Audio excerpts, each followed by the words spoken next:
हुआ ये कि मैं जब भिवानी से आया तो मैं एकदम घोर आरएसएस से संघी व्यक्ति था, कोई दुविधा नहीं थी। BJP, ABVP, RSS, Arya Samaj, मेरे पेरेंट्स उसको मानते हैं, तो मैं उतना नहीं मानता था क्योंकि हवन करना, पूजा पाठ करना बोरिंग लगता था उस उम्र में, तो नहीं करता था। पर मैं ठीक हरियाणा का जो देहाती लड़का जैसा होता, मैं था शहर में लेकिन दिमाग वैसा ही था एकदम। लड़कियों को लेके कुछ गलत बात बोल देना भी मुझे लगता था नॉर्मल बात है, इसमें क्या खास बात है। मतलब ऐसी बदतमीजी मैंने कभी नहीं की, लेकिन कोई अगर बोल रहा है मेरे आसपास या कभी मेरे मुंह से भी निकल गया तो नॉर्मल लगता था हमें। ये सारा खेल हुआ पढ़ाई के साथ, जब सीरियसली पढ़ना शुरू किया। सबसे पहले डीयू में जाकिर हुसैन कॉलेज में आने से क्या हुआ कि पहली बार मुझे मुसलमान लोग देखने को मिले कैसे होते हैं। हमारे पूरे स्कूल में 2000 बच्चों में एक मुस्लिम बच्चा था, वो भी तब आया जब मैं 11वीं क्लास में था। इतना अच्छा लड़का था, उससे मिलके मतलब इतना अच्छा मेरा दोस्त बना।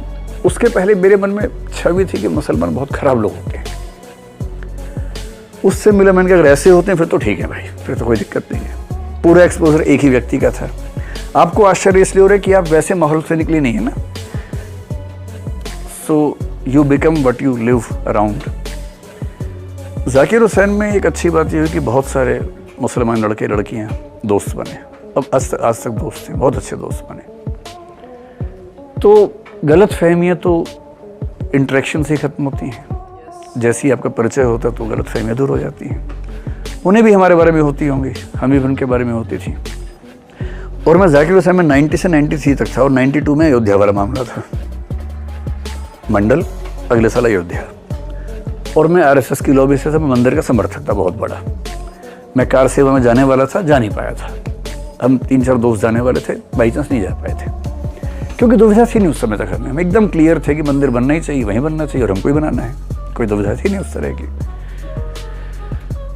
ये सारी दिक्कत हुई पढ़ाई शुरू करने के बाद। पढ़ाई ना करो तो कोई दिक्कत है ही नहीं जीवन में।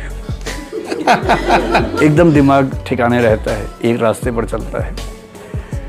इससे जब मुझे कोई कहता ना कि सांप्रदायिकता, जातिवाद, इसका एक ही सॉल्यूशन है, पढ़ा दो बस। और पढ़ाई थोड़ी जेएनयू टाइप की। इस जेएनयू का मतलब आजकल लोग समझते हैं राष्ट्र विरोध, मैं उस सेंस में नहीं कह रहा हूँ। मेरे लिए जेएनयू का मतलब है एक ऐसा विश्वविद्यालय जो आपको कई तरह से सोचने की आंख देता है, नजरिया देता है। और जहां आपको नजरिए 3-4 मिल जाए तो आप इंसान बेहतर बन ही जाते हो। पर जैसे जैसे पढ़ा समझ में आया कि तर्क से सोचना उसका मजा ही अलग है, रूढ़ियों पे चलने का उतना मजा नहीं है। तो मैं हॉस्टल में था, मेरे सब मित्र आरएसएस के थे, मैं भी था। लेकिन जब ये सब बातें होने लगती थी थोड़ा सा गैप आने लगता था। एक मन कहता था कि यही रास्ता ठीक है, एक बोलता था कि नहीं, ये भी समझने की बात है। लेकिन राष्ट्रवाद की परिभाषा का अंतर हो सकता है।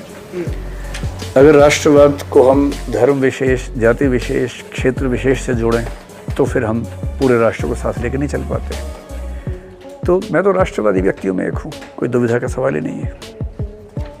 अच्छा, लेकिन मेरा राष्ट्रवाद अंतर्राष्ट्रवाद के विरोध में एकदम नहीं है। पाकिस्तान बर्बाद हो जाए मैं कभी नहीं चाहता। मैं चाहता हूँ भारत भी आबाद रहे, पाकिस्तान भी आबाद रहे, चीन भी आबाद रहे। सिर्फ इस संयोग से कि एक व्यक्ति वहां पैदा हो गया इसलिए उसको मर जाना चाहिए, ऐसा राष्ट्रवाद मेरा नहीं है। राष्ट्र हैं, सबके संबंध अच्छे हों, क्यों हम किसी के लिए खराब काम ना करें। अगर वहाँ की सेना गड़बड़ करती है तो हमारी सेना उससे लड़ेगी, सीधी सी बात है। हम अपनी सेना के साथ खड़े हैं। लेकिन मैं बिना बात के ये काम ना करूँ कि सारे पाकिस्तानी मर जाएं, क्यों ऐसी काम ना करूँ।